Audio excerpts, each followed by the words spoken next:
Thank you, Eric, and thank you all for being here today to taking these presentations. I do have to bring your attention to this forward-looking statement advisory, as there will be forward-looking statements in my presentation.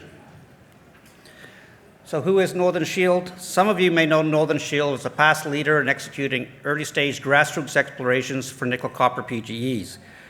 But we are really experiencing many geological terrains and just focus on generating high-quality targets in early-stage, even very early-stage projects using what we call a model-driven approach.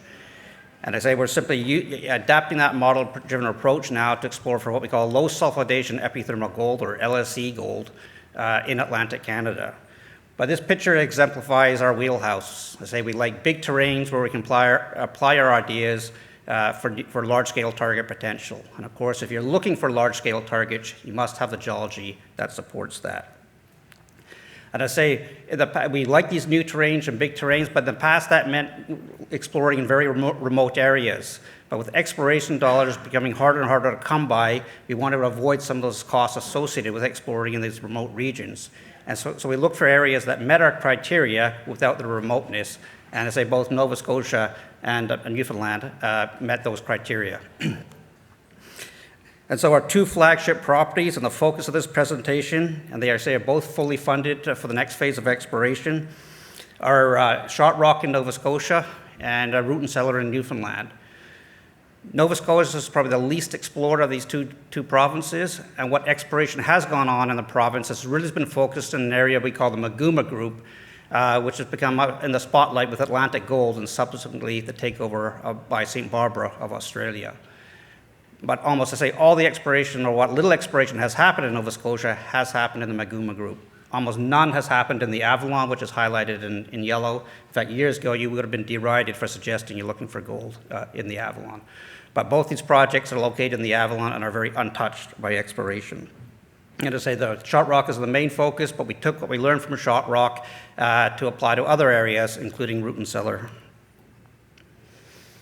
So just as an executive summary on Root and Cellar, it caught our attention in 2017 when a prospector brought us some rocks where we recognized an epithermal signature in a handful of rock samples he's brought to us. And so we quickly realized there's an opportunity here for a district-scale potential in a very new district. Low sulfidation gold has never been seen in the province of Nova Scotia before. And so we quickly acquired the project, earning an 80% option. And late in 2018, we discovered the first outcrop of gold-bearing LSE quartz veins at Shot Rock, located only a few hundred meters from the Trans-Canada Highway. And so we've gone from zero, from not even knowing these things existed in the province, to a drill program that's going to start at the end of this month. So most of last year was spent, after we made the discovery in 2018, most of last year was spent defining the various, what we call the fluid cells or epithermal systems. The largest one is what we call the highway zone, will be the focus of the drill program. But we have identified 4 of these fluid cells over 3.5 kilometer strike length, and 3 more based on geophysics and alteration that could extend it to about 10 kilometers. As I say, the footprint of the highway zone is very impressive. We've taken a lot of external geologists to the property, and there's 2 takeaways that they have on the highway zone. Number one is this very large footprint, but also the very long-lived activity that you can see from the rocks. And that's important because large deposits, whether you're talking nickel or gold, don't occur instantaneously, they're grown. So to grow large deposits, to grow rich deposits, you need a very active system, and we see that at Shot Rock. Again, you can see the proximity to the highway, a power line, and even a railway.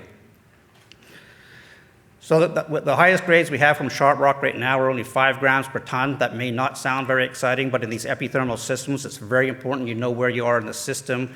At Shot Rock, we're at a layer we call the boiling cap, and above the boiling cap, you're not expected to see a lot of gold or any gold at all. So the fact that we're seeing gold above this layer we call the boiling cap bodes very well as to what we might find at depth through the drilling program below the boiling cap. And so that's what we'll be targeting during this upcoming drill program. As I say, we do identify the silica cap and outcrop on the top of the highway zone, and we'll be focusing the drilling just beneath that.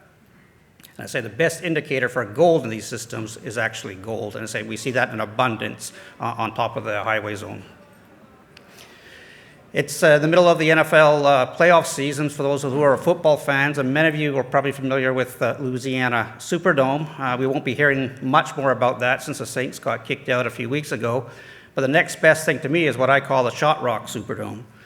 That top right-hand image is a topographic map, shaded topographic map of Shot Rock. The red outline is the magnetics. You can see how the magnetics, which we now know is indicating these alkalic intrusions at depth, directly matches that topographic high.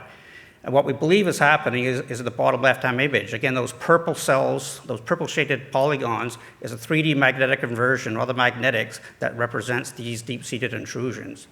And what we believe has happened is the overlying stratigraphy, that when those intrusions come in, they basically dome up or bend the flat-lying stratigraphy into a dome. Now what happens is those hot fluids, silicon gold-bearing fluids rising off of those intrusions, basically gets trapped in the apex of that dome. And so you're basically concentrating those fluids in an area. And of course, when you dome that or fold that stratigraphy, you're also creating cracks for those fluids to go. And Hishikari in Japan, one of the richest epithermal gold deposits in the world, is believed to have been benefited from just such a system. So Shot Rock, although Nova Scotia it's not known as a destination for epithermal gold, certainly the evidence we see from Shot Rock has a lot of criteria built into it from a lot of world-class deposits. I think we're very well poised for a drill discovery coming up in the next few weeks. Moving on to Root and Cellar in Newfoundland, we acquired this about a year after Shot Rock. And as I say, Shot Rock obviously is on everybody's, higher on everybody's attention list. But every time I go back to Root and Cellar, it's certainly catching my attention. And I certainly advise you to keep a close eye on Shot Rock. I say it is also being explored for low solidation epithermal gold, brand new discovery with some very high grades. Interesting too, it's also got a lot of copper flying around, totally unrelated to the gold mineralization, so we may have a copper porphyry system telescoped onto an epithermal system here. But again, very accessible, only a 3-hour drive from St. John and located, as I say, on the Burn Peninsula, and it's really accessible year-round. This is just, again, a topographic image of the Burn Peninsula and just highlights how different Root and Cellar is from the surrounding geology. You can see all the reds are basically the high elevations, and you can see a cross-cutting feature there, cutting the Burn Peninsula, where it's generally topographic low. So something very distinct is happening there. You see the same sort of pattern on the magnetics, and so the general geology of the peninsula parallels the peninsula, but there's something cross-cutting there, likely a failed rift. And again, you can see right in the Root and Cellar is actually a high. This may be another dome structure. So Root and Cellar, there's sort of 4 or 5 gold showings discovered by this prospector over the years, over about a strike length of 5 kilometers. Our real focus right now is the Conquest zone and the Drop zone, and I say none of these, other than Bradley Braxton, has seen any exploration whatsoever. The Conquest zone is really exemplified by a trench dug by the prospector with up to 47 grams per ton gold. But that's not only what attracts me to the property. It's the abundance of lower grade gold that I see at Root and Cellar. As I say, there's 100 samples with low grade gold. Everywhere we walk in the field, and there's outcrop, it's gold mineralized, including by these very spectacular rhyolite domes structures, which again, you don't expect to see mineralization like that in Canada. When I show these pictures to a lot of geologists, they think these samples have come from Patagonia or Mexico or somewhere, but not. They're from Newfoundland. That's just a picture of the Conquest zone. I'd say we've recently run a soil sample program over both the Conquest zone and Drop zone, and what we do see is very highly anomalous soil samples surrounded by these outcrops. So now we have the Conquest zone. So there's a 1.4 kilometer soil anomaly that's bounded by the outcrop. So that tells us there's a lot more gold to be found, particularly in these low-lying areas in between the trenches. Moving on to the Drop zone, and this is one of the reasons I really like the Root and Cellar property, is this was trenched again by the prospector with samples up to 45 grams per ton gold and nearly 1,400 grams per ton silver. We also ran a soil sample survey over that. As you can see by these blue contours, which are the silver values, we can now see 3 or 4 distinct silver zones based on the soil samples. And a recent sample, as photographed right there, collected by the prospector, again, is another silver and gold-bearing boulder that coincides with the silver anomaly. And so we do have this mineral called hessite. Hessite is a silver telluride. Again, you don't see that very often in Canada. Some of the very large deposits, like Quinton mentioned Cripple Creek earlier on, has a lot of tellurides, including hessite. So this is a characteristic of systems that are often fed by alkalic intrusions, and again, bodes well for the size of what we could be seeing at Root and Cellar. So I say I'm running out of time, but we have started a drill program. The heavy equipment is now pushing in the roads and building the drill pads at Shot Rock right now. The drill should be turning by the end of the month, a 2,000 to 2,000 meter drill program focused on the highway zone, perhaps with a few more holes on what we call the middle zone. And then further exploration at Root and Cellar. We're waiting for an airborne system to get in there in the next few days as soon as the weather stabilizes.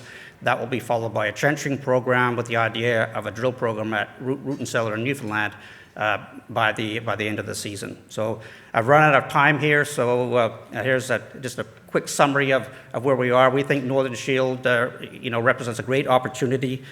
Low sulfidization systems are highly prized for their ability to contain bonanza grades of gold and silver, and we've found not just one, but two in brand new districts, and one that's right next to the highway. So like I say, that's a picture of quite a spectacular, what we call colliform banded quartz vein from Shot Rock. And I say, if you have any more questions, we got a number of these rocks on our desk outside, and if you want to see what hessite looks like, please come to our booth. Thank you very much.